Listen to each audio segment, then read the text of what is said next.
Into the awful shell burst the two bearers run. Now they are moving through smoke, flying earth and screeching shell fragments. We watch two brave men going to their doom in an endeavour to rescue a couple of wounded men who are by now probably dead. To mark Remembrance Day, in this episode we will head to the Western Front of World War I as we tag along with British stretcher bearer John Langford through the campaign. He enlisted when he was 17, eager to join the adventure across the Channel, but what he saw there would change the way he viewed life forever. Welcome to Ratbags and Roustabouts, the place where we tell those extraordinary stories of ordinary people who never made it to the history books. I'm your host, Marion Langford.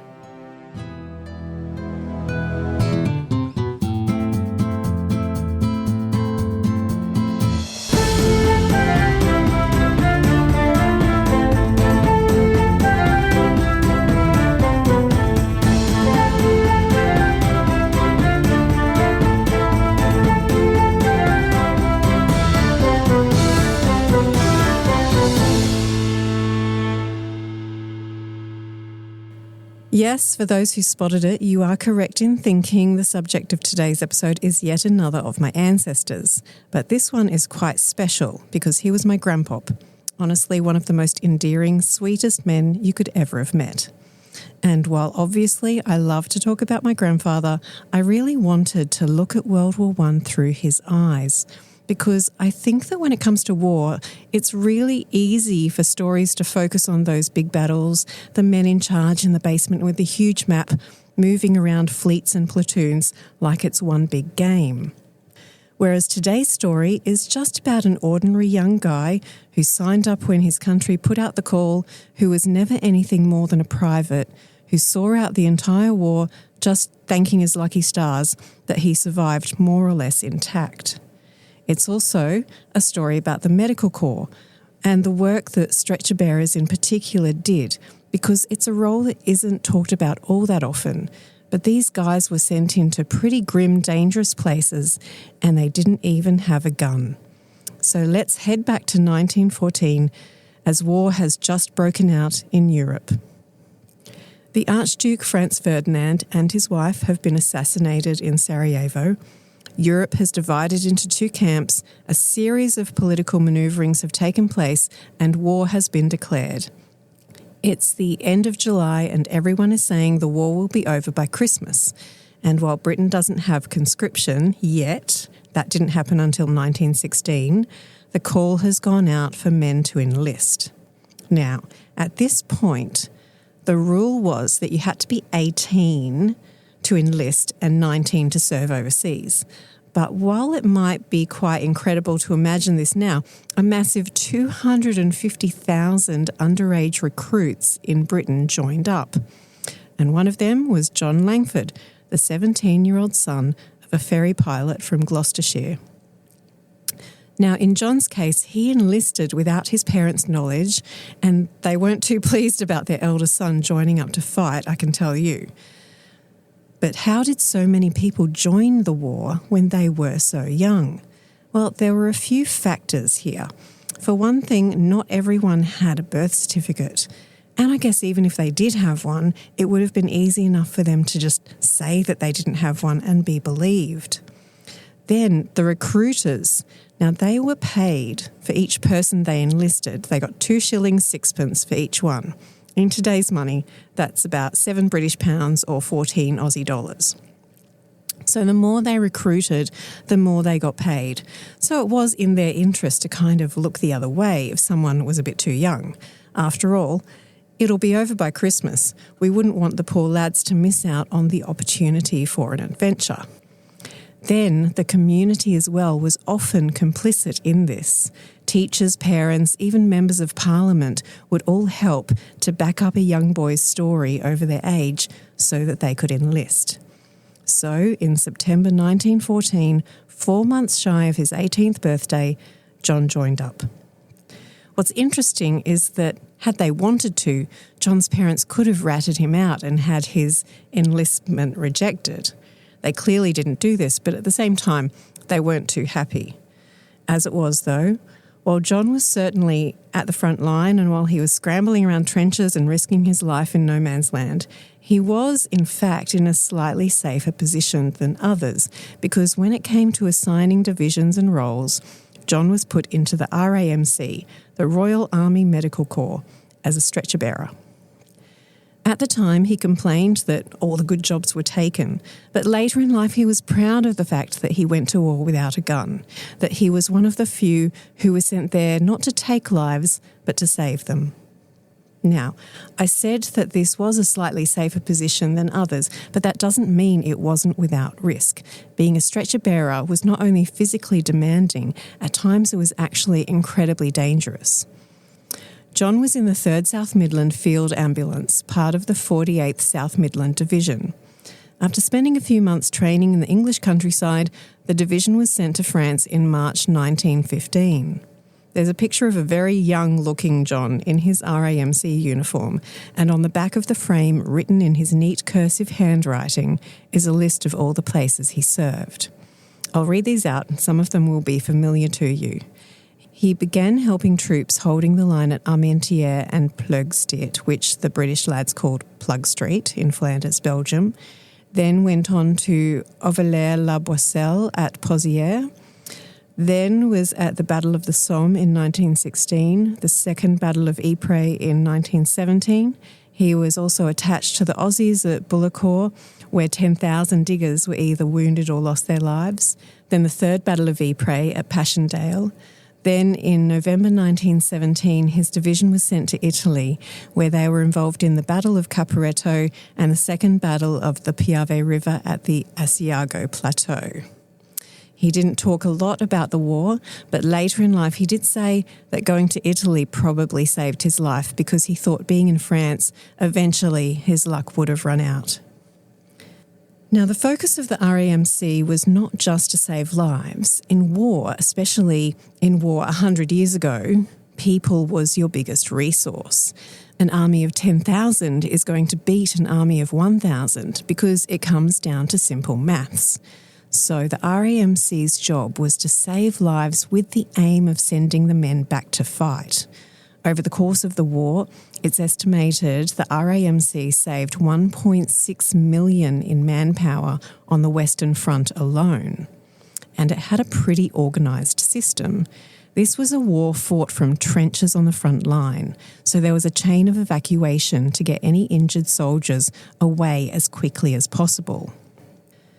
Now, there were actually two types of stretcher bearers. There were regimental bearers who were assigned to a regiment, and field ambulance bearers assigned obviously to a field ambulance. Typically, the regimental bearers were the ones who were stationed in the trenches and who went out into no man's land to retrieve injured soldiers in terrible conditions over pockmarked ground and while potentially still under fire. As you can imagine, this was a pretty dangerous job. Of course, though, I say it was typically the regimental bearer who did that because, as with anything, this was not always the case, and field ambulance stretcher bearers often were asked to help the regimental bearers move the wounded from no man's land, especially during a particularly intense battle. Now, every soldier had a pocket in their uniform for the express purpose of holding their first field dressing. Inside was a waterproof cover, and this held 2 antiseptic gauze pads attached to 2 bandages with 2 safety pins. One pad was for the entry wound, one for the exit wound.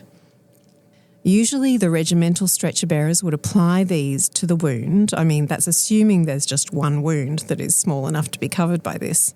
I'm sure in practice, while under fire, applying this initial measure of first aid wasn't all that easy. The stretcher bearers would then take the wounded men to the regimental aid post. These were positioned anywhere from 200 to 700 metres behind the front line. Now, when you imagine this, don't think too big.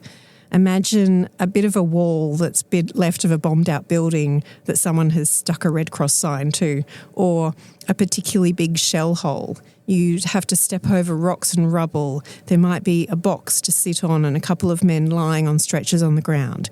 That's all there is. The regimental aid post was just for first aid. There was a medic who was assigned to the regiment. He worked here, essentially triaging all the wounded. There was no holding capacity at the regimental aid post, so really you're just getting assessed. They might put on a bandage or give pain relief. Anyone who was given morphine had a big M written on their forehead. If they had a tourniquet applied, they got a big T on their forehead. A field medical card was also filled out by the medical officer and attached to the wounded man by tying it around one of his buttons. This gave his name, rank, unit, and diagnosis. And that was how the medical records were handled. In a pinch, the medic could perform an emergency amputation here, but they tried to avoid having to do that in the open so close to the front line. But if your injury was simple or superficial, going to the regimental aid post might be all you needed. If your injury was too severe, it might be as far as you got, if you got there at all. But for those who needed more than just first aid, stretcher bearers would then take them to the advanced dressing station, which was another 400 metres or so back from the regimental aid post. Now, it's at this point that the stretcher bearers from the field ambulance would have taken over. The regimental bearers didn't go any further than the regimental aid post. So, the advanced dressing station was likely to be in a more permanent-looking bunker or inside a less damaged building. Finding a good location was pretty important, as it needed to be protected from shell fire, but still close enough to the regimental aid post, which of course was always changing location as battles were won or lost and the front line changed position. It needed to be fairly central, it had to be inconspicuous, and it had to be able to accommodate 56 field ambulance personnel as well as patients. Again, though, there was no holding capacity here, and while they were better equipped than the regimental aid posts, they had limited medical abilities and certainly no ability to perform surgery. When a big battle was underway, this is where the backlog could quickly form, and you might have seen pictures of men lying on stretchers out in the open as they wait to be attended to. That would have been here. Essentially, the advanced dressing station was where wounded were reassessed, tourniquets were removed if they needed to be, bandages were loosened or tightened, patients were checked that they weren't going into shock or bleeding out or anything like that. Urgent cases were then taken onto the main dressing station. Non-urgent but severe cases were taken to the casualty clearing station. The main dressing station was about a mile away and it was set up to perform emergency surgeries. They had a section for gas victims. They had a resus section, things like that. The main purpose of the casualty clearing station was to distribute patients either onto base hospitals or back to England or back to the front. It was another kind of triage post. They were intended to move patients on as quickly as possible, but in reality, an injured soldier could end up staying there for up to 4 weeks. The casualty clearing stations really evolved throughout the course of the war as well. What began as triage centres focused on moving patients on in 1914 had evolved into a more permanent kind of hospital by 1916 or 1917. They realised that if a badly injured man had to wait too long for surgery, he was more likely to die. But the field ambulances weren't able to provide post-operative care, and they didn't want to have to move patients after surgery. So the clearing stations began to take on this kind of role. None of this is too dissimilar to how we might get help for a person these days. Imagine that the regimental aid post is like the paramedics that come to help you out. Then they take you in the ambulance to the emergency department, which is like the advanced dressing station. From there, you might be taken back to see ER doctors or to have emergency surgery, so that's like the main dressing station. Or you might be admitted for observation, and that's like the casualty clearing station. Of course, on the Western Front, this whole system was a movable feast as the front line advanced or retreated, as the next war plan, the next hill, the next town or road became the focus of those moustached men standing around their big maps safe behind the front line. And as the landscape was progressively destroyed by the barrage of fighting, by the bomb blasts and the gas attacks and the shell fire, it meant for the humble stretcher bearer carrying a wounded soldier 500 metres to an advanced dressing station was no simple feat. They quickly became some of the most physically fit men on the front as they carried wounded soldiers back and forth, day and night. Sometimes the ground was a sea of craters and pockmarks as you're trying to navigate the uneven track while carrying the stretcher and trying not to jostle the wounded man too much. Sometimes you got lost and wandered around and around trying to find the dressing station. Sometimes it was pitch black as you worked through the night. Sometimes you couldn't see for the smoke. Sometimes it was raining or snowing or you were soaked through. And then there was the mud.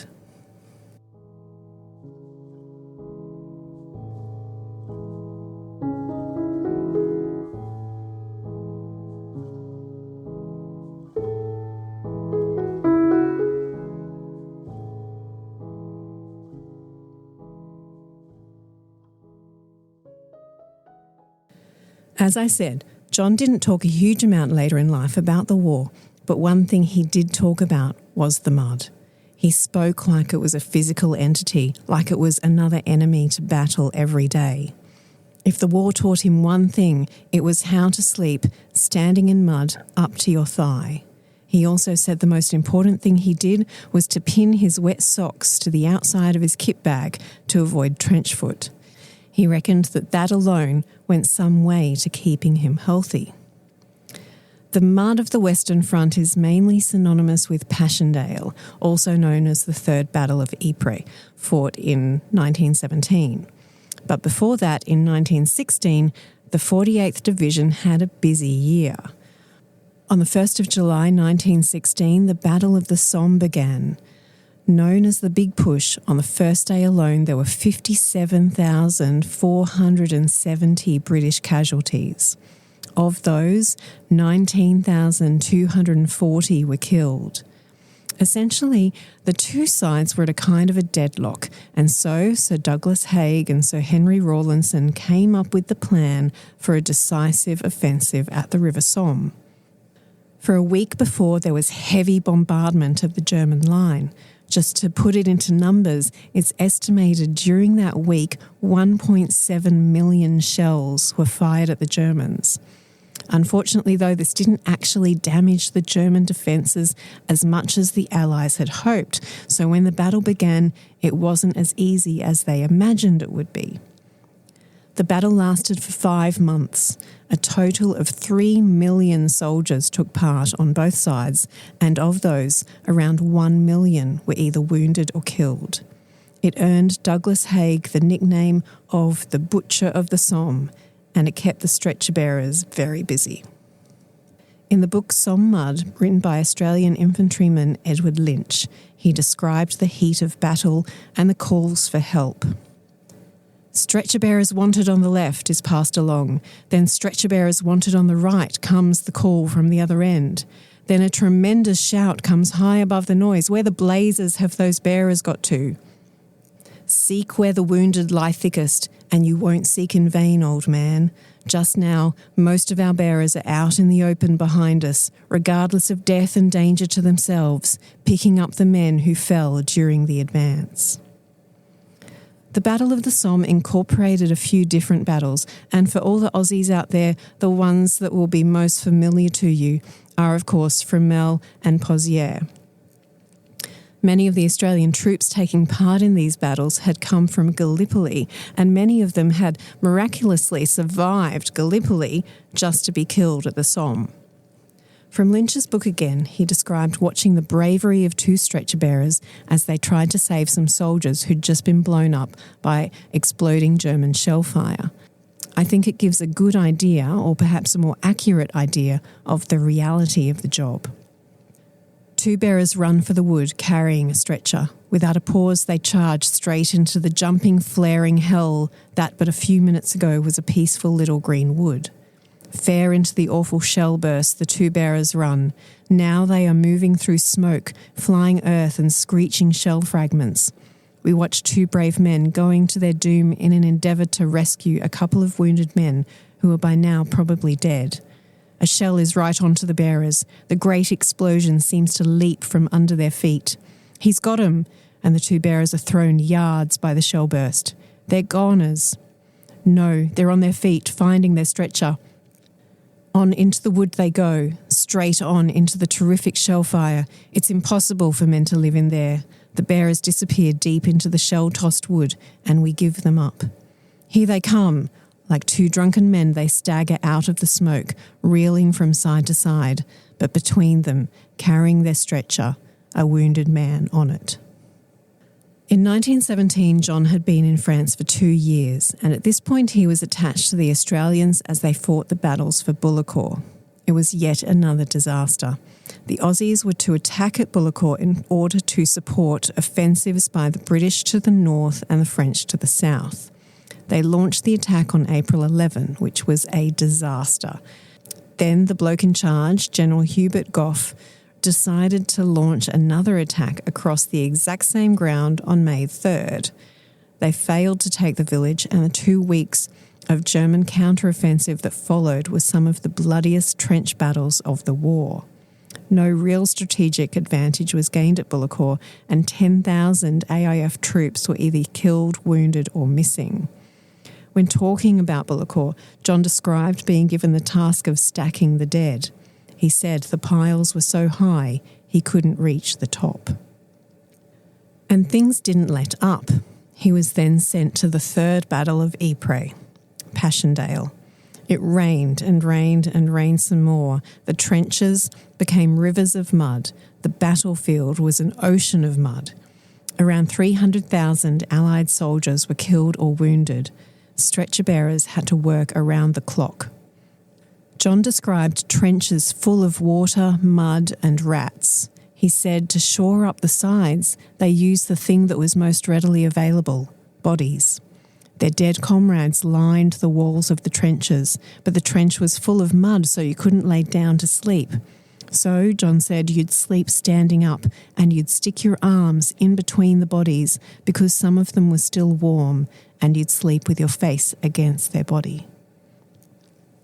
A British Lewis gunner, Jack Dillon, later also talked about the mud. He said, "The mud at Passchendaele was very viscous indeed, very tenacious. It stuck to you. Your puttees were solid mud anyway, but it stuck to you all over. It slowed you down. It got into the bottom of your trousers. You were covered with mud. The mud there wasn't liquid. It wasn't porridge. It was a curious kind of sucking kind of mud. When you got off this track with your load, it drew at you, not like a quicksand, but a real monster that sucked at you." Then there was the smell. Some described the stench of blood, others of human excrement, others still talked of never forgetting the stench of rotting flesh. In a book titled Stretcher Bearer, which follows the experiences of RAMC bearer Bert Horton, it talks about the toll the mud and conditions had on the bearers. Wounded men drowned in the mud. It immobilised transport, and stretcher bearers struggled to bring casualties back through the morass. Often 8 bearers would be required for a single casualty, owing to the muddy conditions, the weight of the mud-plastered stretcher, and the soaked clothing of the wounded man. The battlefield became a shattered wasteland because of the shell fire, which also took a heavy toll on the stretcher bearers. The war poet Siegfried Sassoon, in his poem called Memorial Tablet, wrote this: "I died in hell, they called it Passchendaele. My wound was slight and I was hobbling back, and then a shell burst slick upon the duckboards, so I fell into the bottomless mud and lost the light." It was incredible for anyone to get through the entirety of the war alive and uninjured, but during John's time on the Western Front, he certainly had some close calls. There was one time when he was standing talking with another stretcher bearer and an officer. A shell burst between them, killing the other bearer who had not been more than a metre from him, and throwing John and the officer into the air. When they came down, John landed on top of the officer, and he apologised as he got up for falling on top of him. It was at this point that John realised he should have died. That was when he got a new philosophy of life. I should have died that day, so every day I have from here on out is a bonus. Others in the RAMC weren't so lucky.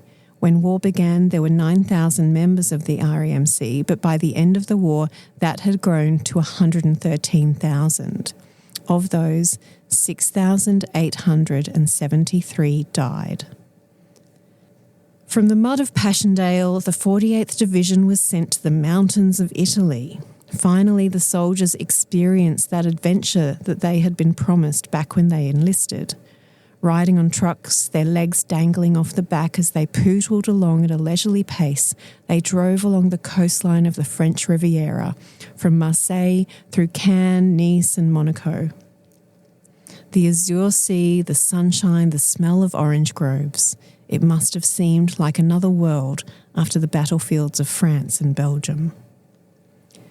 The division was to help in the battles of Caporetto and the Asiago Plateau. Bert Horton noted the stark difference between France and Italy in letters home. All so far seems very peaceful and congenial, and conditions unbelievably in contrast to those we have left in Flanders. There are constant blue skies, the scent of pines, regular hours of work, and only occasionally the sound of our own artillery or a distant shell burst to remind us that the war still continues. They swap the café au laits of France for the café lattes of Italy. They eat polenta, eggs, chicken, and everything is cooked in tomato passata. They actually have time to rest. They have time for card games. They bathe in streams. They are given leave and go to see the historical treasures and art and architecture of the towns of northern Italy that they will probably never again have the chance to see.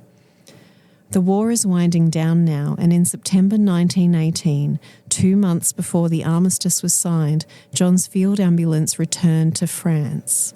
Just before this, in August 1918, John had leave and he met his parents in Dieppe. This is the only kind of letter that I have that refers to John during the war. A postcard that John's mother Selina wrote to John's sister. It simply says, "Wish you could join us. John is in good form." While John had been at war, his girlfriend back home had sadly died from tuberculosis. But it is possible that in 1918, while he was stationed in France, he came across fellow Gloucestershireman Thomas Gwinnett, who happened to be in hospital in Boulogne in November 1918. Tom suggested to John that he should write to his sister-in-law back in Gloucestershire. She was the same age as John, the daughter of a farmer, and had been working at a munitions factory during the war. Her name was Daisy. John was demobbed in March 1919, and in 1923, John and Daisy married. By then, John was working as a travel agent for Thomas Cook, and just after their wedding, the pair moved to Paris, where John worked in the office on the Champs-Élysées.